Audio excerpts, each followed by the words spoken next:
Judge Kavanaugh, we welcome you. Are you ready? I have something I want to clear up from the last meeting that doesn't affect you. So before I swear you, I would like to explain my response to Senator Kennedy right after the break.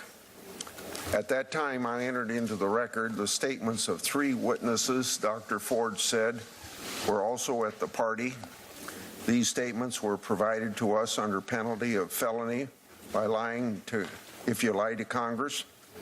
As soon as my team learned the names of these 3 potential witnesses, we immediately reached out to them requesting an interview. In response, all 3 submitted statements to us denying any knowledge of the gathering Dr. Ford described. If we had calls with them, we would have invited the minority to join. Every time that we've received any information regarding Judge Kavanaugh, we've sought to immediately follow through and investigate. The minority staff sat on Dr. Ford's letter for weeks, and staff told us that they believed it is, quote, highly inappropriate to have these follow-up calls before the FBI finishes its investigation, end quote, even though the FBI had completed its background information. When we followed up with Judge Kavanaugh after we received Dr. Ford's allegations, the ranking member staff didn't join us, even though these calls are usually done on a bipartisan basis. They joined other calls with the judge, but they didn't participate or ask any questions. Would you please rise, sir? Yes. Do you affirm that the testimony you're about to give before the committee will be the truth, the whole truth, and nothing but the truth, so help you God? I do. Yeah. And like we offered to Senator, or to Dr. Ford, you can take whatever time you want now for your opening statement. Then we'll go to questions. So proceed. Mr. Chairman, Ranking Member Feinstein, members of the committee, thank you for allowing me to make my statement. I wrote it myself yesterday afternoon and evening. No one has seen a draft or it except for one of my former law clerks. This is my statement. Less than 2 weeks ago, Dr. Ford publicly accused me of committing wrongdoing at an event more than 36 years ago when we were both in high school. I denied the allegation immediately, categorically, and unequivocally. All 4 people allegedly at the event, including Dr. Ford's longtime friend, Ms. Kaiser, have said they recall no such event. Her longtime friend, Ms. Kaiser, said under penalty of felony that she does not know me and does not believe she ever saw me at a party ever. Here is the quote from Ms. Kaiser's attorney's letter. Quote, simply put, Ms. Kaiser does not know Mr. Kavanaugh, and she has no recollection of ever being at a party or gathering where he was present, with or without Dr. Ford. End quote. Think about that fact. The day after the allegation appeared, I told this committee that I wanted a hearing as soon as possible to clear my name. I demanded a hearing for the very next day. Unfortunately, it took the committee 10 days to get to this hearing. In those 10 long days, as was predictable, and as I predicted, my family and my name have been totally and permanently destroyed by vicious and false additional accusations. The 10-day delay has been harmful to me and my family, to the Supreme Court, and to the country. When this allegation first arose, I welcomed any kind of investigation, Senate, FBI, or otherwise. The committee now has conducted a thorough investigation, and I've cooperated fully. I know that any kind of investigation, Senate, FBI, Montgomery County Police, whatever, will clear me. Listen to the people I know. Listen to the people who have known me my whole life. Listen to the people I've grown up with and worked with and played with and coached with and dated and taught and gone to games with and had beers with. And listen to the witnesses who allegedly were at this event 36 years ago. Listen to Miss Kaiser. She does not know me. I was not at the party described by Dr. Ford. This confirmation process has become a national disgrace. The Constitution gives the Senate an important role in the confirmation process, but you have replaced advice and consent with search and destroy. Since my nomination in July, there's been a frenzy on the left to come up with something, anything, to block my confirmation. Shortly after I was nominated, the Democratic Senate leader said he would, quote, oppose me with everything he's got. A Democratic senator on this committee publicly referred to me as evil. Evil. Think about that word. And said that those who supported me were, quote, complicit in evil. Another Democratic senator on this committee said, quote, Judge Kavanaugh is your worst nightmare. A former head of the Democratic National Committee said, quote, Judge Kavanaugh will threaten the lives of millions of Americans for decades to come. I understand the passions of the moment, but I would say to those senators, your words have meaning. Millions of Americans listened carefully to you.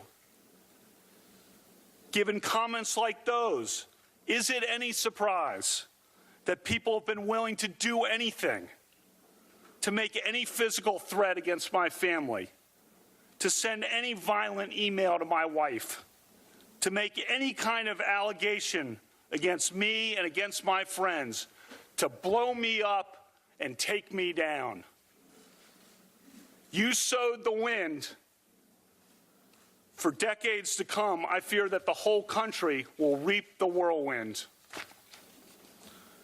The behavior of several of the Democratic members of this committee at my hearing a few weeks ago was an embarrassment. But at least it was just a good old-fashioned attempt at borking. Those efforts didn't work. When I did at least okay enough at the hearings that it looked like I might actually get confirmed, a new tactic was needed. Some of you were lying in wait and had it ready. This first allegation was held in secret for weeks by a Democratic member of this committee and by staff. It would be needed only if you couldn't take me out on the merits. When it was needed, this allegation was unleashed and publicly deployed over Dr. Ford's wishes. And then, as no doubt was expected, if not planned, came a long series of false last-minute smears designed to scare me and drive me out of the process before any hearing occurred. Crazy stuff. Gangs, illegitimate children, fights on boats in Rhode Island. All nonsense, reported breathlessly and often uncritically by the media. This has destroyed my family and my good name, a good name built up through decades of very hard work and public service at the highest levels of the American government.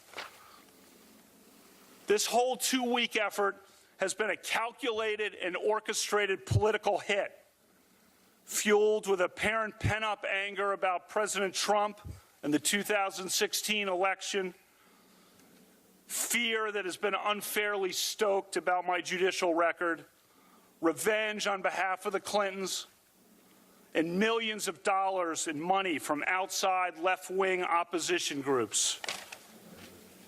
This is a circus.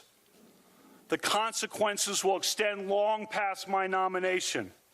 The consequences will be with us for decades. This grotesque and coordinated character assassination will dissuade competent and good people of all political persuasions from serving our country. And as we all know, in the United States political system of the early 2000s, what goes around comes around. I am an optimistic guy.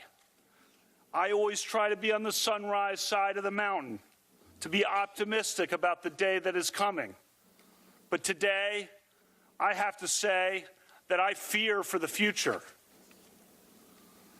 Last time I was here, I told this committee that a federal judge must be independent, not swayed by public or political pressure.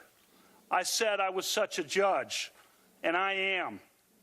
I will not be intimidated into withdrawing from this process. You've tried hard. You've given it your all. No one can question your effort. But your coordinated and well-funded effort to destroy my good name and destroy my family will not drive me out. The vile threats of violence against my family will not drive me out. You may defeat me in the final vote, but you'll never get me to quit. Never. I'm here today to tell the truth. I've never sexually assaulted anyone. Not in high school, not in college, not ever. Sexual assault is horrific. One of my closest friends to this day is a woman who was sexually abused and who in the 1990s, when we were in our 30s, confided in me about the abuse and sought my advice. I was one of the only people she consulted. Allegations of sexual assault must always be taken seriously, always. Those who make allegations always deserve to be heard. At the same time, the person who is the subject of the allegations also deserves to be heard. Due process is a foundation of the American rule of law. Due process means listening to both sides.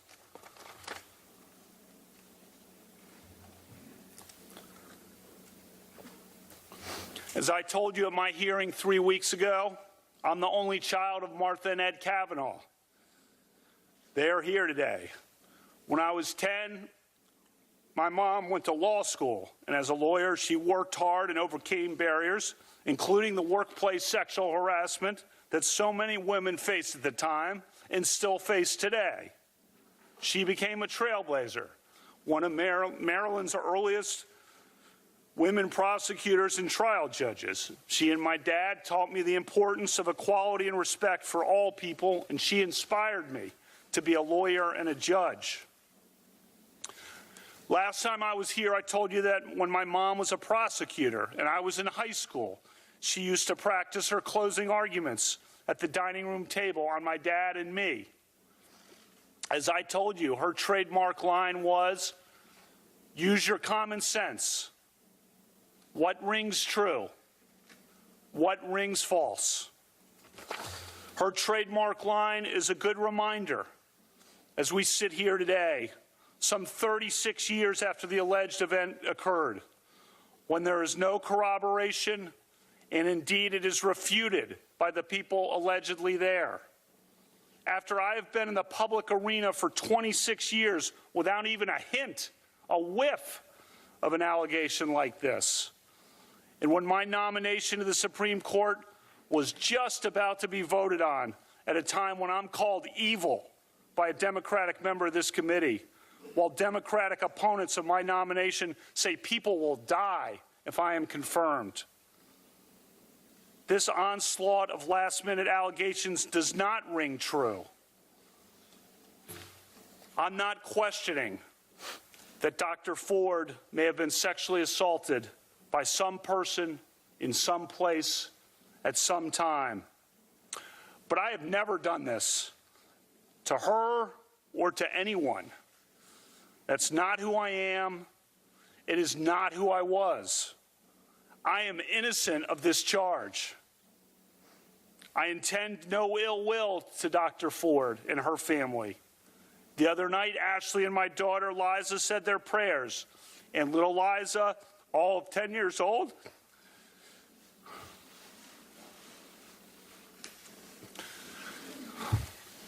said to Ashley, we should pray for the woman. It's a lot of wisdom from a 10-year-old. We mean no ill will.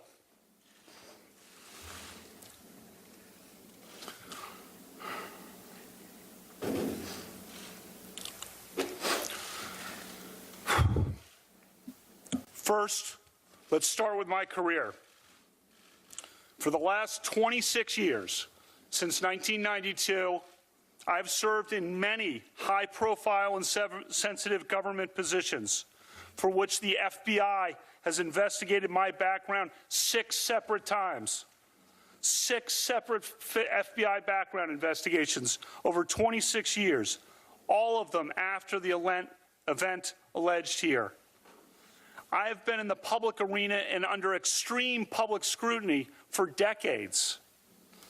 In 1992, I worked for the Office of Solicitor General in the Department of Justice. In 1993, I clerked on the Supreme Court for Justice Anthony Kennedy. I spent 4 years in the Independent Counsel's Office during the 1990s.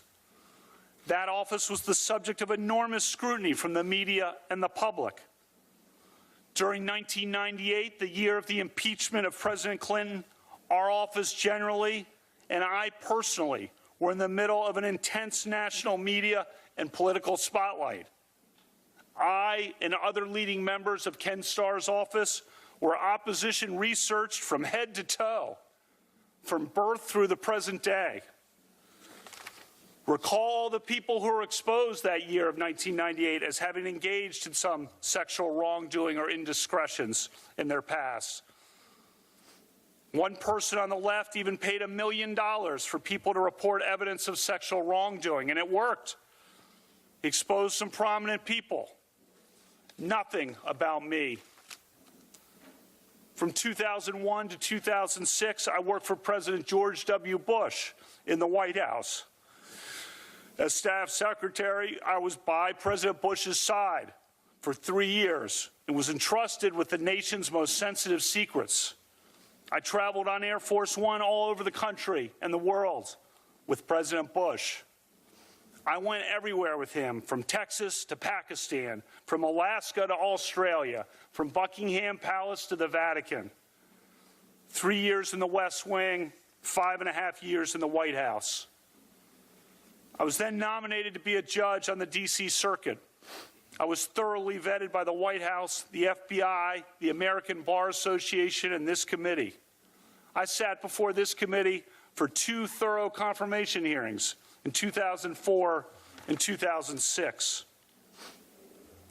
For the past 12 years leading up to my nomination for this job, I've served in a very public arena as a federal judge on what is often referred to as the second most important court in the country. I've handled some of the most significant and sensitive cases affecting the lives and liberties of the American people. I have been a good judge.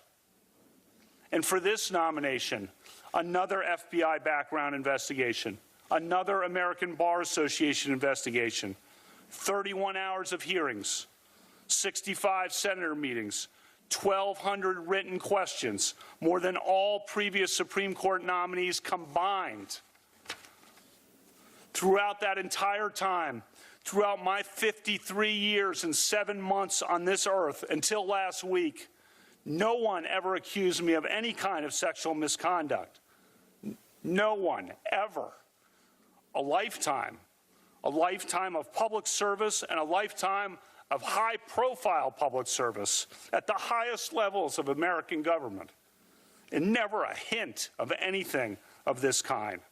And that's because nothing of this kind ever happened.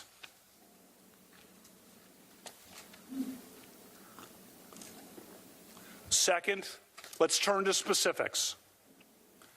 I categorically and unequivocally deny the allegation against me by Dr. Ford. I never had any sexual or physical encounter of any kind with Dr. Ford. I never attended a gathering like the one Dr. Ford describes in her allegation.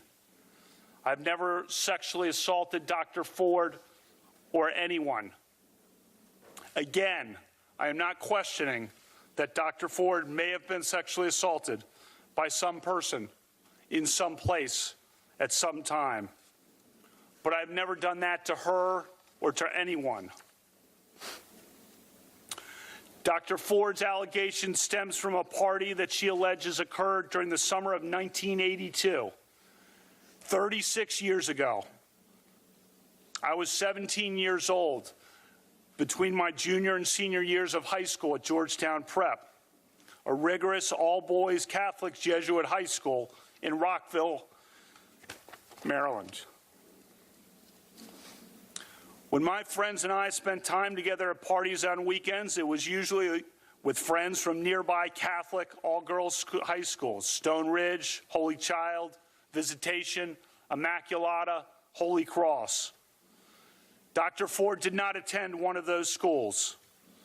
She attended an independent private school named Holton Arms, and she was a year behind me. She and I did not travel in the same social circles. It is possible that we met at some point at some events, although I do not recall that. To repeat, all of the people identified by Dr. Ford as being present at the party have said they do not remember any such party ever happening.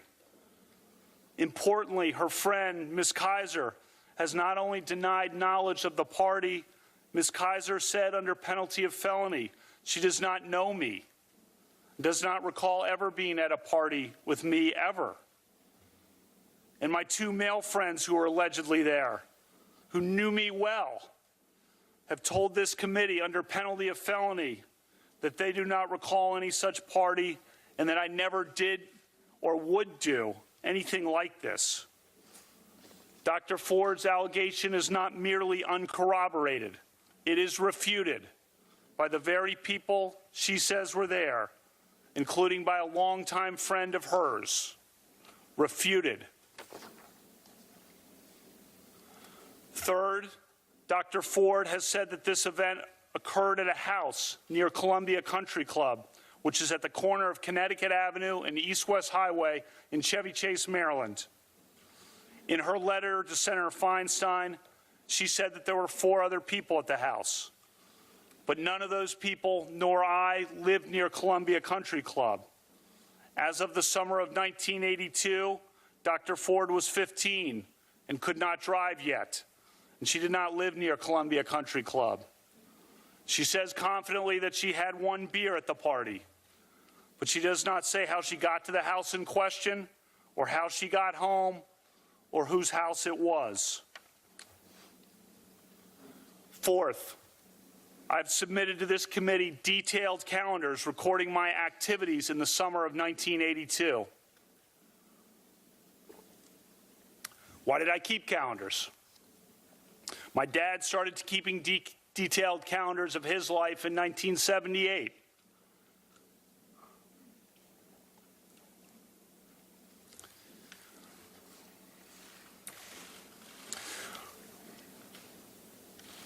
He did so as both a calendar and a diary. He's a very organized guy, to put it mildly.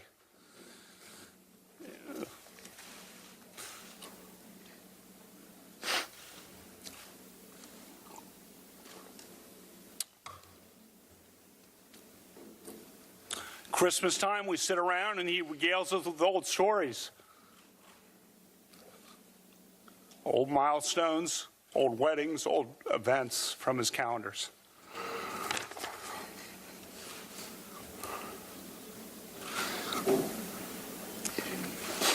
In ninth grade,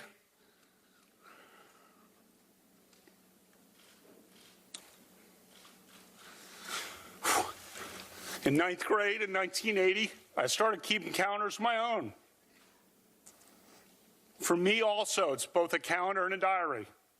I've kept such calendars, diaries for the last 38 years. Mine are not as good as my dad's, in some years. And when I was a kid, the calendars are about what you would expect from a kid. Some goofy parts, some embarrassing parts. But I did have the summer of 1982 documented pretty well. The event described by Dr. Ford presumably happened on a weekend, because I believe everyone worked and had jobs in the summers. And in any event, a drunken early evening event of the kind she describes presumably happened on a weekend. If it was a weekend, my calendars show that I was out of town almost every weekend night before football training camp started in late August. The only weekend nights that I was in D.C. were Friday, June 4, when I was with my dad at a pro golf tournament.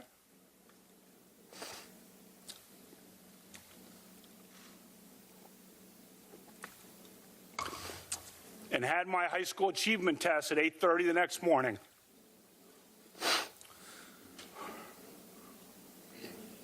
I also was in D.C. on Saturday night, August 7th, but I was at a small gathering at Becky's house in Rockville with Matt, Denise, Lori, and Jenny. Their names are all listed on my calendar. I won't use their last names here. And then on the weekend of August 20 to 22nd, I was staying at the Garretts with Pat and Chris as we did final preparations for football training camp that began on Sunday the 22nd. As the calendars confirm, that weekend before a brutal football training camp schedule was no time for parties. So let me emphasize this point. If the party described by Dr. Ford happened in the summer of 1982 on a weekend night, my calendar shows all but definitively that I was not there. During the weekdays in the summer of 1982, as you can see, I was out of town for 2 weeks of the summer for a trip to the beach with friends and at the legendary 5-star basketball camp in Honesdale, Pennsylvania.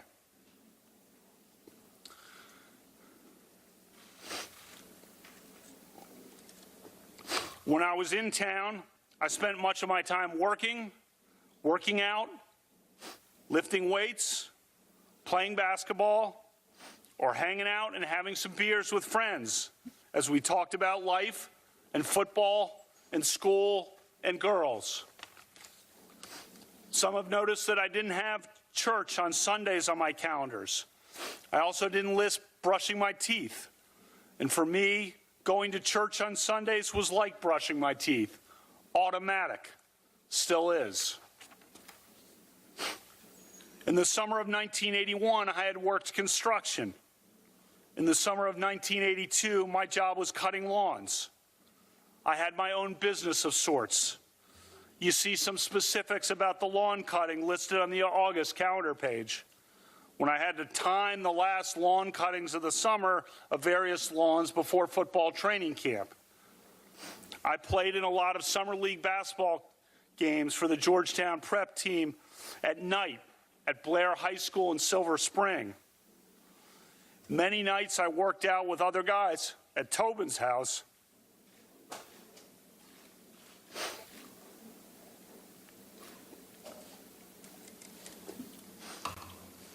He was the great quarterback on our football team, and his dad ran workouts or lifted weights at Georgetown Prep in preparation for the football season. I attended and watched many sporting events, as is my habit to this day. The calendars show a few weekday gatherings at friends' houses after a workout or just to meet up and have some beers. But none of those gatherings included the group of people that Dr. Ford has identified. And as my calendars show, I was very precise about listing who was there. Very precise. And keep in mind, my calendars also were diaries of sorts, forward-looking and backward-looking, just like my dad's. You can see, for example, that I crossed out missed workouts and the canceled doctor's appointments, and that I listed the precise people who had shown up for certain events. The calendars are obviously not dispositive on their own, but they are another piece of evidence in the mix for you to consider.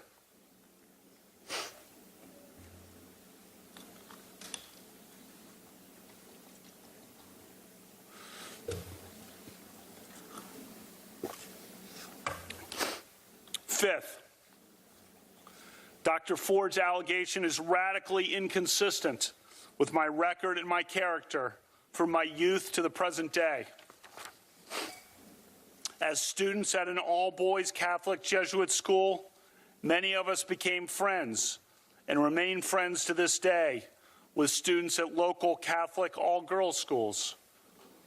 One feature of my life that has remained true to the present day is that I've always had a lot of close female friends. I'm not talking about girlfriends. I'm talking about friends who are women.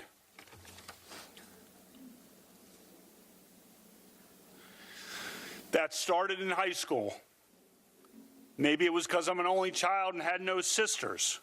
But anyway, we had no social media or text or email, and we talked on the phone. I remember talking almost every night, it seemed, to my friends Amy or Julie,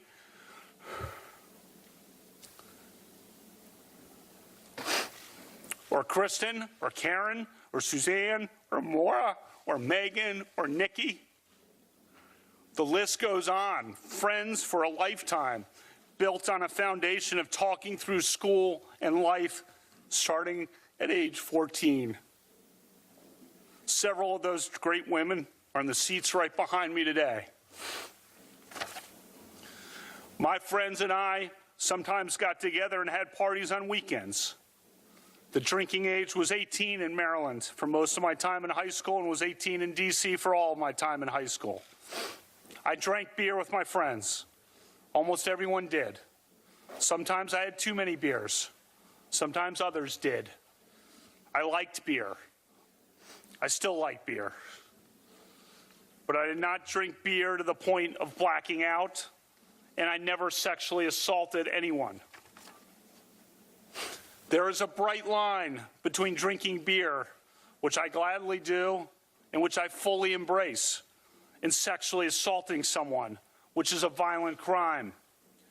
If every American who drinks beer or every American who drank beer in high school is suddenly presumed guilty of sexual assault, we'll be in an ugly new place in this country. I never committed sexual assault. As high school students, we sometimes did goofy or stupid things. I doubt we are alone in looking back at high school and cringing at some things.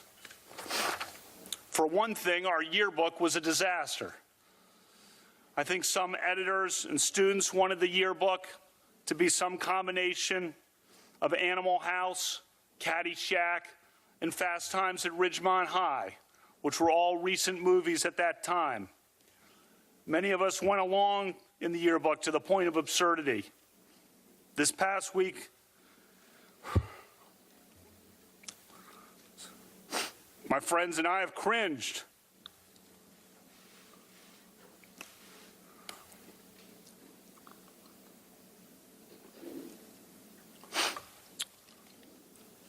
When we read about it and talked to each other.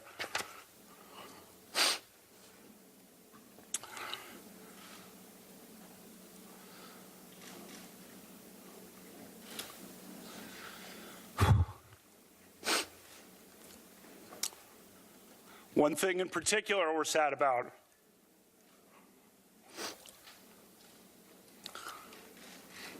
One of our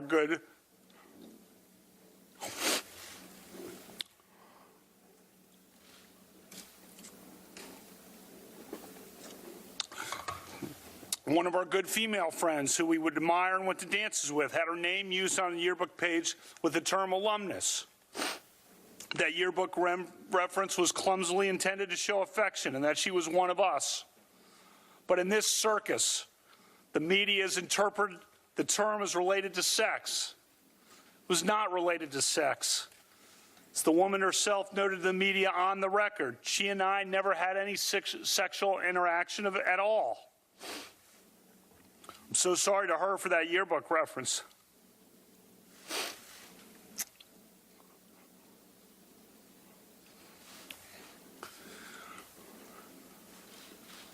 This may sound a bit trivial, given all that we are here for, but one thing I want to try to make sure of in the future is my friendship with her. She was and is a great person. As to sex, this is not a topic I ever imagined would come up at a judicial confirmation hearing, but I want to give you a full picture of who I was. I never had sexual intercourse or anything close to it during high school or for many years after that. In some crowds, I was probably a little outwardly shy about my inexperience. Tried to hide that. At the same time, I was also inwardly proud of it. For me and the girls who I was friends with, that lack of major or rampant sexual activity in high school was a matter of faith and respect and caution. The committee has a letter from 65 women who knew me in high school.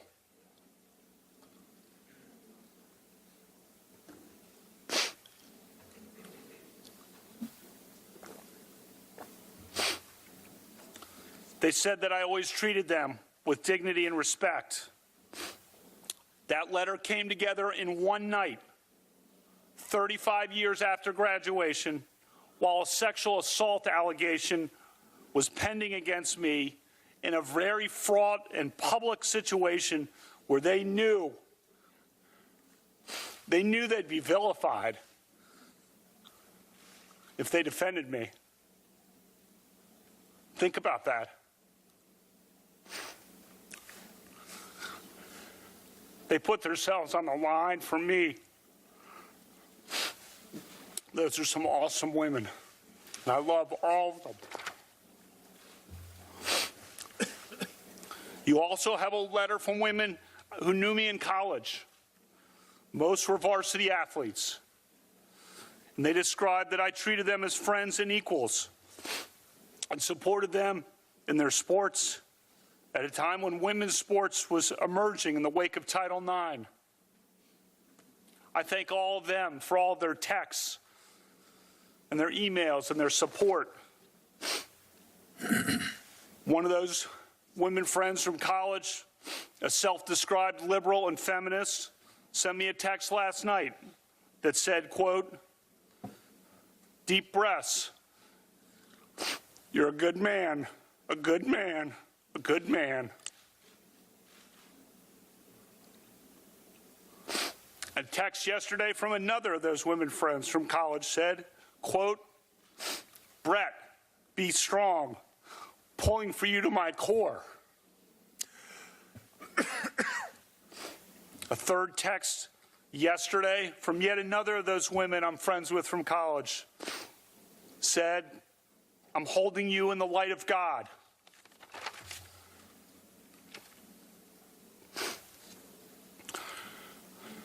As I said in my opening statement the last time I was with you, cherish your friends, look out for your friends, lift up your friends, love your friends. I've felt that love more over the last 2 weeks than I ever have in my life. I thank all my friends. I love all my friends. Throughout my life, I've devoted huge efforts to encouraging and promoting the careers of women. I will put my record up against anyone's, male or female. I am proud of the letter from 84 women who worked with me at the Bush White House from 2001 to 2006 and described me as, quote, "a man of the highest integrity." Read the op-ed from Sarah Day from Yarmouth, Maine. She worked in Oval Office operations outside of President Bush's office. Here's what she recently wrote in centralmaine.com. And today she stands by her comments. Quote, "Brett was an advocate for young women like me. He encouraged me to take on more responsibility and to feel confident in my role. In fact, during the 2004 Republican National Convention, Brett gave me the opportunity to help with the preparation and review of the president's remarks, something I never would have had the chance to do if he had not included me. And he didn't just include me in the work.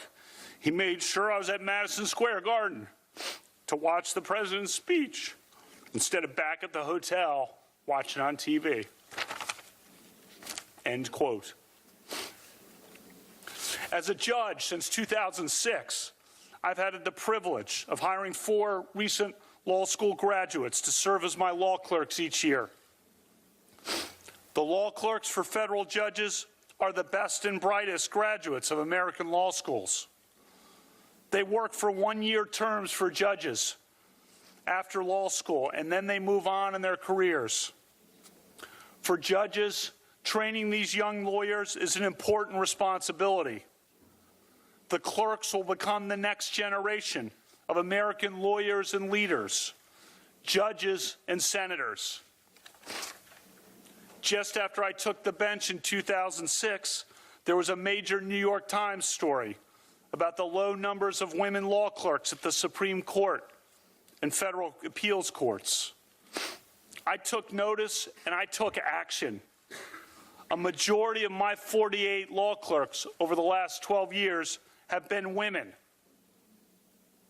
In a letter to this committee, my women law clerks said I was one of the strongest advocates in the federal judiciary for women lawyers. And they wrote that the legal profession is fairer and more equal because of me. In my time on the bench, no federal judge, not a single one in the country, has sent more women law clerks to clerk on the Supreme Court than I have. Before this allegation arose 2 weeks ago, I was required to start making certain administrative preparations for my possible transfer to the Supreme Court, just in case I was confirmed. As part of that, I had to, in essence, contingently hire a first group of 4 law clerks who could be available to clerk at the Supreme Court for me on a moment's notice. I did so and contingently hired 4 law clerks. All 4 are women.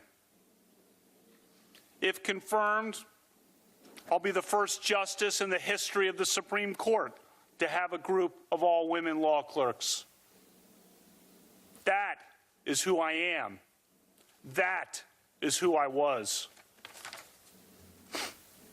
Over the past 12 years, I've taught constitutional law to hundreds of students, primarily at Harvard Law School, while I was hired by then Dean and now Justice Elena Kagan. One of my former women students, a Democrat, testified to this committee that I was an even-handed professor who treats people fairly and with respect. In a letter to this committee, my former students, male and female alike, wrote that I displayed a character that impressed us all. I love teaching law, but thanks to what some of you on this side of the committee have unleashed, I may never be able to teach again. For the past 7 years, I've coached my 2 daughters' basketball teams. You saw many of those girls when they came to my hearing for a couple of hours. You have a letter from the parents of the girls I coached that described my dedication, commitment, and character. I coach because I know that a girl's confidence on the basketball court translates into confidence in other aspects of life.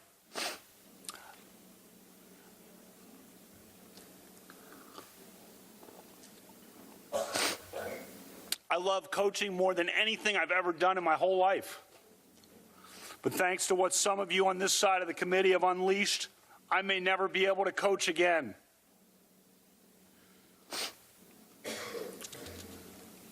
I've been a judge for 12 years. I have a long record of service to America and to the Constitution. I revere the Constitution. I am deeply grateful to President Trump for nominating me. He was so gracious to my family and me on the July night he announced my nomination at the White House. I thank him for his steadfast support. When I accepted the President's nomination, Ashley and I knew this process would be challenging. We never expected that it would devolve into this. Explaining this to our daughters has been about the worst experience of our lives. Ashley has been a rock. I thank God every day for Ashley and my family.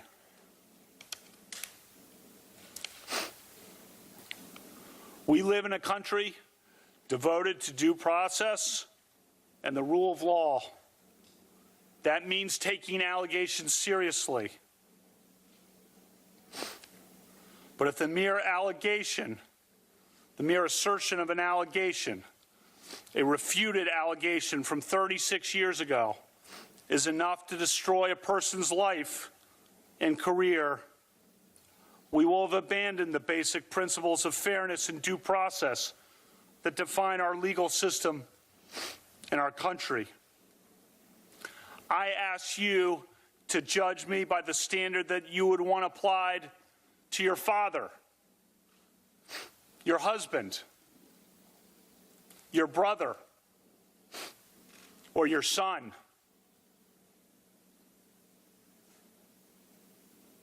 My family and I intend no ill will toward Dr. Ford or her family. But I swear today, under oath, before the Senate and the nation, before my family and God, I am innocent of this charge. Thank you, Judge Kavanaugh. Before we start questions,